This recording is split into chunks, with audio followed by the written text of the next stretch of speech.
नमस्कार, आप देख रहे हैं अपना उत्तराखंड और मैं हूं आपके साथ मनीषा पाटीदार। बुलेटिन की शुरुआत करेंगे। रविवार को हरिद्वार के जूना अखाड़ा से प्रदेश भर से घूमने वाले खड़ी यात्रा की शुरुआत की गई। मुख्यमंत्री पुष्कर सिंह धामी ने हरिद्वार के जूना अखाड़ा पहुंचकर छड़ी यात्रा की शुरुआत की है। आपको बता दें कि इस दौरान बड़ी संख्या में साधु संत मौजूद रहे।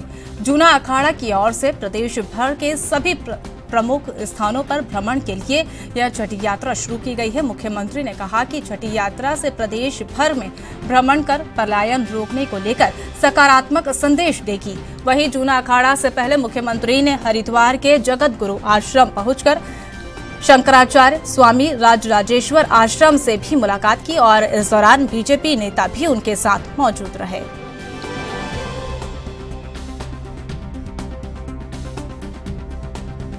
कालखंड से चल रही है। बागेश्वर से ये छड़ी यात्रा प्रारंभ होगी। अब ये यात्रा यहाँ से प्रारंभ होकर पूरे उत्तराखंड का भ्रमण करेगी। हम भगवान से प्रार्थना करते हैं छड़ी यात्रा के माध्यम से उत्तराखंड का पलायन रुके, उत्तराखंड की बेरोजगारी कम हो, समस्त प्रकार की आने वाली विघ्न बाधाएं दूर हों, हमारे यहाँ होने वाली आपदाएं विपदाएं समाप्त हो। रुद्रप्रयाग में सुबह भारी बारिश के बावजूद मुख्यमंत्री पुष्कर सिंह धामी ने तलवाड़ा गेस्ट हाउस से आगे की सैर की। उन्होंने छाता लेकर पैदल चलते हुए स्थानीय लोगों और तीर्थ यात्रियों के बीच बातचीत की। मुख्यमंत्री ने केदारनाथ हाईवे पर स्थित पुरी ढाबे में कार्यरत विजय पवार से भी बातचीत की और ढाबा संचालक से भी जानकारी ली। इस बार उनका कारोबार कैसा चला, यात्रा कैसी चली, इससे आपको कितना लाभ हुआ और सुबह सुबह सीएम को अपने पास देखकर व्यापारी हक्के बक्के रह गए।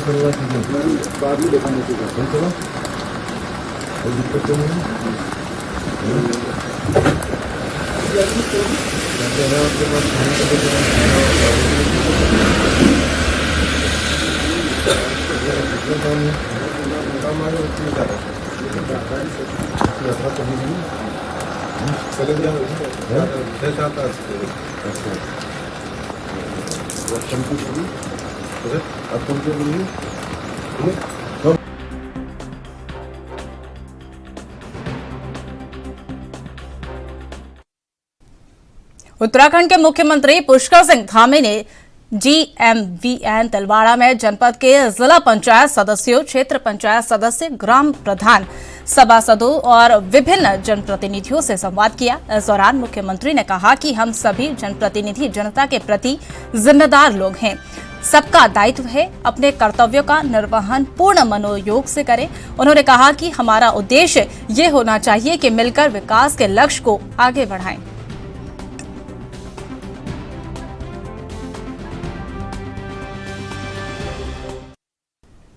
उत्तराखंड में यूके SSSC पेपर लीक मामले में बड़ी कार्रवाई की गई है। आयोग ने 3 अधिकारियों को गिरफ्तार कर लिया है। इस मामले में मुख्यमंत्री पुष्कर सिंह धामी की प्रतिक्रिया भी सामने आई है। सीएम ने कहा कि जिस समय ये प्रकरण हमारे सामने आया था, हमने उसी दिन कहा था कि किसी को भी बख्शा नहीं जाएगा।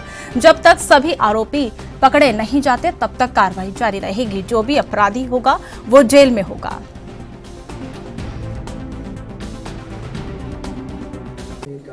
देखिए, जिस दिन ये प्रकरण हमारे सामने आया था, हमने उसी दिन से तय किया था कि कोई भी भ्रष्टाचार में लिप्त होगा, कोई भी इस नकल के खेल में लिप्त होगा या अपराध में लिप्त होगा, उसको किसी कीमत पर बख्शा नहीं जाएगा। जो हमारे बेटे बेटियों के भविष्य के साथ खिलवाड़ करने वाले हैं, उनकी जगह केवल और केवल जेल है और उन सबको जेल की सलाखों के पीछे भेजा जाएगा और ऐसी नज़ीर बनाई जाएगी कि भविष्य में कभी भी इस प्रकार की घटनाओं को करना तो बहुत बड़ी बात, उसके बारे में सोचना भी उनके लिए दूर दूर की बात हो जाए। इस प्रकार का हम काम करेंगे। उत्तराखंड की STF उसमें अच्छा काम कर रही है और जब तक सभी आरोपी नहीं पकड़े जाएंगे तब तक ये काम जारी रहेगा। इस दिन से कहा कि जीरो टॉलरेंस को लेकर आप काम कर रहे हैं सर प्रदेश में, और सर इसमें आपकी कार्रवाई काफी सख्त हो चुकी है सर। कार्रवाई जितनी सख्ती की जरूरत है वो सारी सख्ती होगी और कानून अपना काम करेगा। जांच पूरी तरह से निष्पक्ष होगी। किसी भी मैं कहूँ कि किसी भी जोर जबरदस्ती से कोई काम नहीं होगा, जो भी होगा निष्पक्ष तरीके से होगा और इसमें पानी का पानी, दूध का दूध होगा।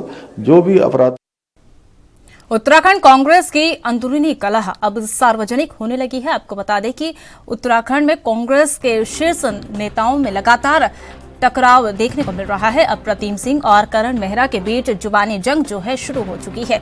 पूर्व कांग्रेस अध्यक्ष प्रीतम सिंह ने प्रदेश अध्यक्ष करण मेहरा पर बड़ा कटाक्ष किया है। उन्होंने कहा कि जो भी बात उन्हें करनी होगी उसके लिए उनको प्रदेश अध्यक्ष से पूछने की आवश्यकता नहीं है। हालांकि दोनों का भी कहना है कि कांग्रेस के एक जिम्मेदार सिपाही है और जो बात उनको पार्टी के भीतर महसूस होगी उसे वे कहेंगे। आपको बता दें कि प्रदेश अध्यक्ष करण मेहरा ने कहा था कि हरिद्वार पंचायत चुनाव के 3 बैठकों में प्रीतम सिंह खुद नहीं आए थे। जिस दिन टिकटों पर अंतिम मुहर लगनी थी तब भी प्रीतम सिंह शामिल नहीं हुए थे, जबकि वे उन्हें निमंत्रण देने खुद गए थे।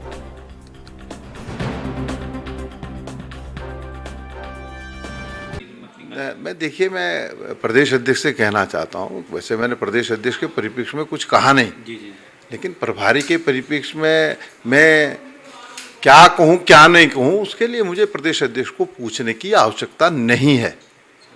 मैं कांग्रेस का एक जिम्मेदार कार्यकर्ता हूँ। मुझे अगर कोई बात महसूस होगी तो निश्चित रूप से उसे कहूँगा। उसके लिए मुझे किसी के परमिशन। उत्तराखंड के पूर्व शिक्षा मंत्री और गदरपुर से विधायक अरविंद पांडे ने अंकिता भंडारी के घर पहुंचकर अंकिता के परिजनों से सांत्वना दी और इस दौरान अंकिता के पिता वीरेंद्र भंडारी ने अंकिता के हत्यारों को फांसी की सजा दिए जाने की मांग की। वहीं अरविंद पांडे ने घटना की निंदा करते हुए कहा कि ये विषय राजनीति का नहीं बल्कि ये उत्तराखंड की बेटी अंकिता की इज्जत का है। वहीं अंकिता को आरएसएस की बेटी बताते हुए कहा कि आरएसएस अंकिता को न्याय दिलाने के लिए कोई कमी नहीं छोड़ेगा और आरोपियों को हर हाल में सजा मिलेगी। अंकिता उत्तराखंड की बेटी है। अंकिता को न्याय दिलाने का दायित्व सरकार से लेकर हर उत्तराखंडी का है। इस घटना की 100% मैं निंदा करता हूं और मुझे देश के कानून पे, अपने संविधान पे मैं पूरा विश्वास करता हूं और मैं आपके माध्यम से परिवार को भी विश्वास दिलाना चाहता हूं कि यह उत्तराखंड की बेटी है। अंकिता भंडारी जी की बेटी नहीं, उत्तराखंड की बेटी है। इसको न्याय दिलाना प्रत्येक उत्तराखंडी का दायित्व है। इसे प्रदेश का दायित्व है, देवभूमि का दायित्व है, हमारी सरकार का दायित्व है। हम बिल्कुल अपनी बेटी अंकिता को हम न्याय दिलाएंगे, ये हमारा कमिटमेंट। उत्तरकाशी के एवलांच की चपेट में आने के बाद लापता 2 पर्वतारोहियों की तलाश खोजबीन जारी है। आपको बता दें अभी तक 27 पर्वतारोहियों के शव बरामद हो चुके हैं, तो वही 34 पर्वतारोही 4 अक्टूबर को एवलांच की चपेट में आ गए थे। इधर रविवार को उत्तरकाशी में मौसम खुलते ही प्रशिक्षु पर्वतारोहियों के शवों को निकालने के लिए हेली रेस्क्यू अभियान शुरू किया गया है। वहीं द्रौपदी के डांडा बेस कैंप में 10 शवों को हवाई सेना के जरिए हेलीकॉप्टर के जरिए मातली हेलीपैड पहुंचाया गया। मातली में आईटीबीपी के अस्पताल परिसर में ही इन शवों को पोस्टमार्टम करवाया गया।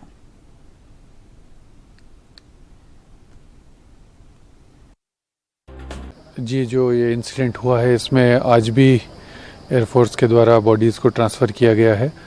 10 बॉडीज़ आ चुकी हैं अभी आज भी और कुल 21 हो गए हैं यहाँ और बाकी शेष 6 अभी बेस कैंप में हैं और जैसे ही वेदर अलाउ करेगा उनको भी ट्रांसफ़र किया जाएगा और 2 लोगों की खोज अभी चल रही है। और मौसम काफ़ी ख़राब है वहाँ? जी, ऊपर अभी एयरफोर्स को क्लियरेंस मिला नहीं है वहाँ जाने के लिए। जैसे ही मिलेगा ये ऑपरेशन चलाया जाएगा। और बॉडियों को कहाँ जाए? हिंदुस्तान के अलग अलग हिस्सों से हैं और सभी को भेजने के लिए उनके परिजनों से भी संपर्क किया गया है। काफ़ी लोगों के परिजन यहाँ आ भी गए हैं और ये सारी व्यवस्था करवाई जा रही है। उत्तराखंड के चंपावत में भारी बारिश के बीच भूस्खलन से टनकपुर पिथौरागढ़ मार्ग पूरी तरह से बाधित हो गया है। सुरक्षा को ध्यान में रखते हुए पुलिस बंदोबस्त कर रही है। आपको बता दें कि मानसून जाने के बाद भी देश के कई राज्यों में लगातार बारिश हो रही है। ऐसे में जगह जगह जलभराव और भूस्खलन के मामले सामने आ रहे हैं।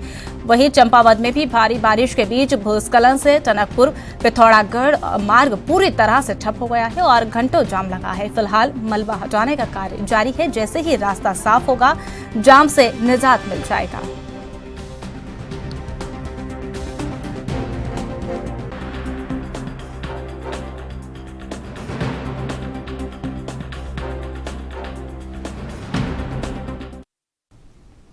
लगातार 2 दिनों से हो रही बारिश के चलते सितारगंज जलमग्न हो गया है। वहीं NH 125 के ऊपर पानी बह रहा है। उधर रास्तों के ऊपर पानी बहने के कारण दुर्घटनाओं का होने का खतरा है। आपको बता दें कि गुरुवार से ही बारिश से जनजीवन अस्त व्यस्त हो गया है और नगर के खटीमा मार्ग, CHC, MGM कार्यालय, क्रय विक्रय कार्यालय परिसर में जलभराव की स्थिति हुई है। उधर अस्पतालों में भी, डॉक्टरों की कॉलोनी परिसर में भी पानी भरा हुआ है। आपको बता दें कि हमारे संवाददाता अनीस राजा ने सितारगंज पहुंचकर स्थिति का जायजा लिया।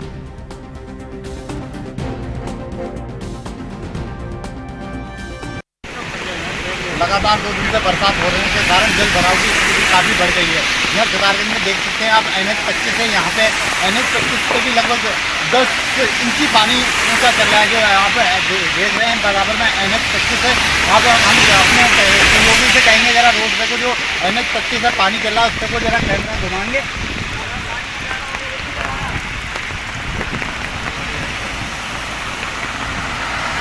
देख सकते हैं क्या स्थिति बनी हुई है और इधर यहाँ ग्रामीण जो इलाके हैं उनमें भी काफ़ी गलियों में पानी भर रहा है। क्योंकि जगह जगह जो नाले हैं वो चौक हो चुके हैं। जो गंदगी आ रही है पानी में बह के उससे नाले चौक हो चुके हैं। इसके कारण चलते हुए जो पानी जल भराव है काफ़ी स्थिति में देखा जा रहा है। सितारगंज में काफ़ी जल भराव की स्थिति देखने को मिली। आपको बता दें यहाँ पे जो SDM बोर्ड है उसमें भी और जो यहाँ पे गैस एजेंसी है उसमें भी काफ़ी पानी इसमें प्रशासन की लापरवाही की जाए कही जाए या 2 दिन की बरसात का कार्रवाई कही जाए। सितारगंज से अनीस रजा। रुड़की में भी 2 दिनों से लगातार हो रही बारिश से जनजीवन अस्त व्यस्त हो गया है। आपको बता दें बारिश से जहां धान की फसलों को भी भारी नुकसान हुआ है, तो वहीं तापमान में भी गिरावट आई है। फिलहाल तेज हवाओं और बारिश से किसानों की टेंशन बढ़ा दी गई है।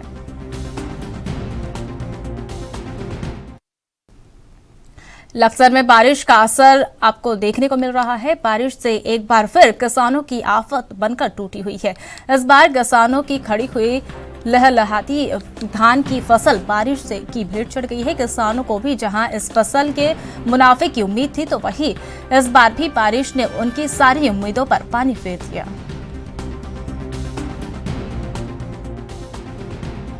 तो सर ये बारिश के कारण किसान का काफी नुकसान हो पाया है और किसान का नुकसान हुआ है उसमें कोई सरकार नहीं जा रही है। पहली जो सरकार थी हमको जब मिलता था उसका, अब तो किसान को मजदूरी पल्ले पड़ रही है।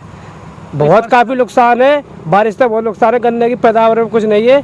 अभी आने वाले टाइम में हमारा क्या होगा। ये बारिश बिना मौसम की बारिश है और बिना मौसम की बारिश होने के कारण अभी फसलें तो पकी खड़ी, तो पकी फसल यदि जब ये ज़मीन पर गिर गई तो इसका दाना नीचे ज़मीन पर झड़ गया। तो इस बार किसान के पास में धान की फसल में जरा फूस फूस खड़ा, दाना नीचे ज़मीन पर चला गया। ऐसे ही गन्ना जहाँ 50 क्विंटल का बीघा निकलना था वहाँ 25 से 30 क्विंटल का बीघा ही निकलेगा, क्योंकि गन्ना भी गिर गया, उसमें मोड़ आ गया, तो उसके लिकड़ाने में भी बहुत कमी आ गई। शासन प्रशासन से अभी तक तो कोई मिल नहीं पाया, ना सर्वे हो पाया, लेकिन भविष्य में हम उम्मीद करते हैं कि शासन प्रशासन किसानों की तरफ देखे और उनके लिए कुछ।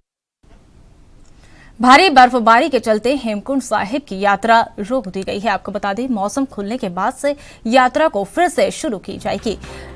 घांगुरिया में तैनात SI नरेंद्र कौटियाल ने बताया कि हेमकुंड साहिब में भारी बर्फबारी के चलते सुरक्षा की दृष्टि से यात्रा को रोक दिया गया है। घांगुरिया में लगभग 250 तीर्थ यात्री रोके गए हैं। आपको बता दें कि शुक्रवार रात को गंगोत्री और यमुनोत्री धाम की पहाड़ियों पर इस सीजन का पहला हिमपात हुआ था और दोनों धामों में रुक रुक कर बारिश का सिलसिला भी जारी है। उधर लगातार मौसम खराब होने से केदारनाथ और हेमकुंड साहिब और बद्रीनाथ की ऊंची चोटियों में भी बर्फबारी हुई। हेमकुंड में करीब 2.5 इंच तक बर्फ जम गई है। आपको बता दें कि उत्तराखंड के चमोली में घांगरिया में जो बर्फबारी होने के चलते हेमकुंड साहिब की जो यात्रा थी उसे रोक दी गई है और केदारनाथ और बद्रीनाथ की भी यात्रा रोक दी गई है। आपको बता दें बर्फबारी के चलते हेमकुंड साहिब की जो यात्रा है उसे रोक दी गई है। मौसम खुलने के बाद यात्रा को दोबारा शुरू किया जाएगा। घांगरिया में तैनात एसआई नरेंद्र कोचियाल ने इस बात की जानकारी दी है और हेमकुंड साहिब में बर्फबारी के चलते सुरक्षा की दृष्टि से यात्रा को रोक दी गई है और मौसम खुलने के बाद फिर से शुरू की जाएगी। घांगरिया में लगभग 250 तीर्थ यात्री रोके गए हैं और उधर शुक्रवार की रात से गंगोत्री और यमुनोत्री धाम की पहाड़ियों पर इस सीजन की पहली बर्फबारी हुई है।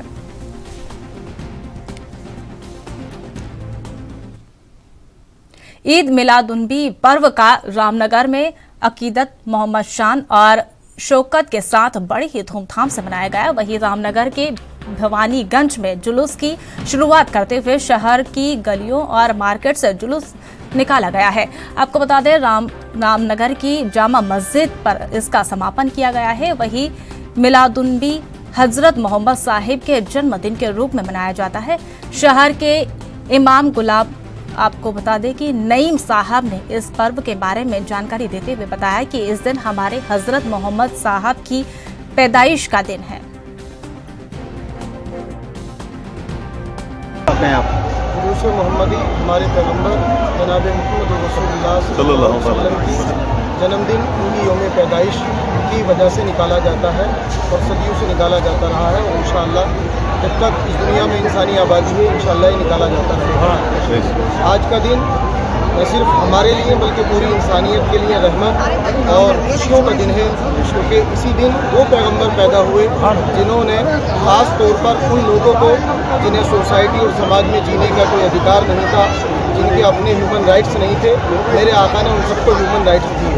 जैसा कि हमारे नबी की विलादत से पहले तक औरत की समाज और सोसाइटी में कोई इज्जत नहीं थी, यहाँ तक कि ख़ुद को मदर ऑफ डेमोक्रेसी कहलाने वाले इंग्लैंड तक में भी 1881 में औरत को विरासत का हक दिया गया, जबकि हमारे आका औरत को हक विरासत अब से 1400 साल पहले ही दे चुकी थी।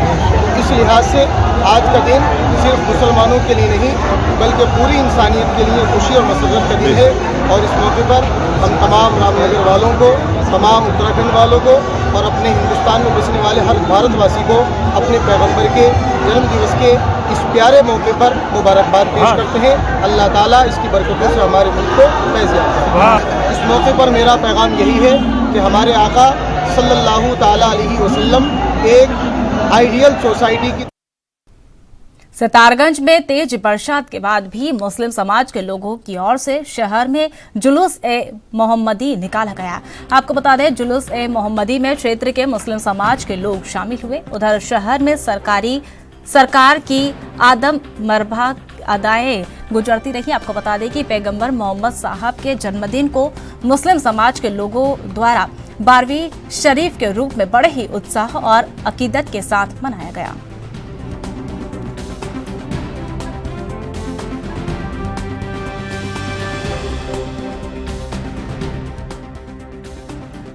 पूरा हमारी तरफ से हर व्यवस्था सुचारू रूप से की गई है।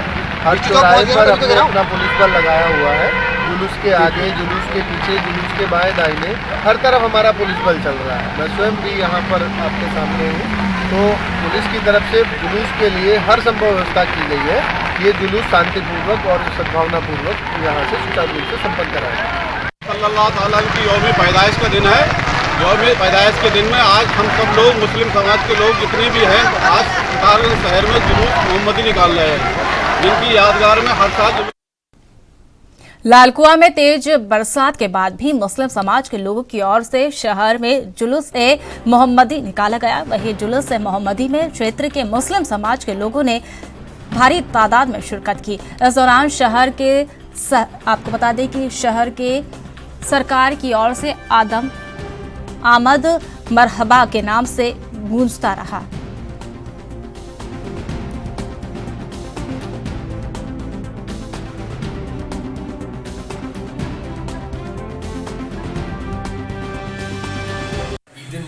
नबी बारह वफात का जुलूस निकाला गया था, जो यहाँ के नगरवासी हैं, और शांतिपूर्वक जुलूस निकाला गया। पुलिस ने भी व्यापक व्यवस्था करके पूरा रूट चार्ट तैयार करके और कोतवाली से ड्यूटी लगा के हमने भी पूरी व्यवस्था के साथ जुलूस निकाला, ताकि जिससे जो आम नागरिक हैं उनको भी परेशानी ना हो। और जो जुलूस है वो भी पूरे हर्षोल्लास के साथ सभी लोग ने मिलकर उसमें सहयोग करके निकाला गया। ये सरकार मदीना सल्लल्लाहु अलैहि वसल्लम की विलादत की खुशी में हर साल हम ये जुलूस निकालते हैं, अमन और शांति के साथ और सुकून के साथ चाहते हैं कि ये जुलूस निकले, और हर साल अमन और शांति के साथ ही ये जुलूस निकलता है। हाँ, जो लोग इस जुलूस के अंदर कुछ खुराफात करते हैं तो उनको सख्ती के साथ समझाया जाता है और उनका बाइकाट भी किया जाता है। लेकिन हम इस जुलूस के ताल्लुक से बस इतना ही कहना चाहेंगे कि ये जुलूस और ये खुशी का मौका सिर्फ मुसलमानों का नहीं है, बल्कि अल्लाह ने अपने प्यारे पैगंबर सल्लल्लाहु अलैहि वसल्लम को तमाम आलमों के लिए रहमत बना के भेजा है। तो ये एक खुशी का जो दिन है, ये सिर्फ मुसलमानों के लिए ही खुशी का दिन नहीं है, बल्कि मुसलमानों के साथ जो और दूसरी कौमें हैं या दूसरे धर्म के मानने वाले लोग हैं, तमाम अदियान और मज़ाहिब के लोगों को मिलकर इस दिन को मनाना चाहिए, सेलिब्रेट करना चाहिए और सरकार मदीना सल्लल्लाहु अलैहि वसल्लम की विलादत पर खुशियों का इजहार करना चाहिए। अल्लाह तबारक व तआला की बारगाह में दुआ है, परवरदिगार आलम हमारे इस जुलूस मोहम्मदी को अपनी बारगाह में कबूल फरमाए और हमारे प्यारे मुल्क हिंदुस्तान के अंदर अमन व शांति का निज़ाम कायम व दायम फरमाए। हमें इस्लाम यही दर्स देता है कि हम नबी पाक सल्लल्लाहु अलैहि वसल्लम की आमद पर खुशी मनाते हैं और तमाम दुनिया के मुसलमान मनाते हैं। और हमें ये चाहिए कि हमारे नबी सल्लल्लाहु अलैहि वसल्लम ने जो हमें तरीक़े बताए हैं कि बुराई से बचते रहो और अच्छाई की तरफ चलते रहो। और कुरान करीम में अल्लाह ने फरमाया है तामुरूना बिल मारूफ़ी व तनहौना अनिल मुनकर, के भलाई का हुक्म दो और बुराई से रोको। तो आज के दिन हम खुशी मनाते हैं जश्न ईद मिलादुन नबी सल्लल्लाहु अलैहि वसल्लम के बारे में।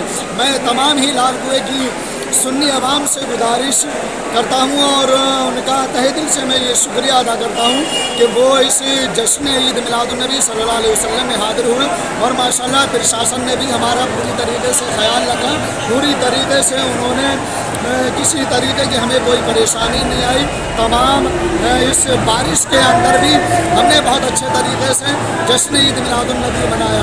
लोगों ने बारिश की परवाह नहीं की, अपने भीगने की परवाह नहीं की और जश्न ईद मिलादुन नबी सल्लल्लाहु अलैहि वसल्लम को कहा। तो अपने उत्तराखंड में फिलहाल इतना ही। देश और दुनिया की तमाम अपडेट्स के लिए बने रहिए हमारे साथ। नमस्कार।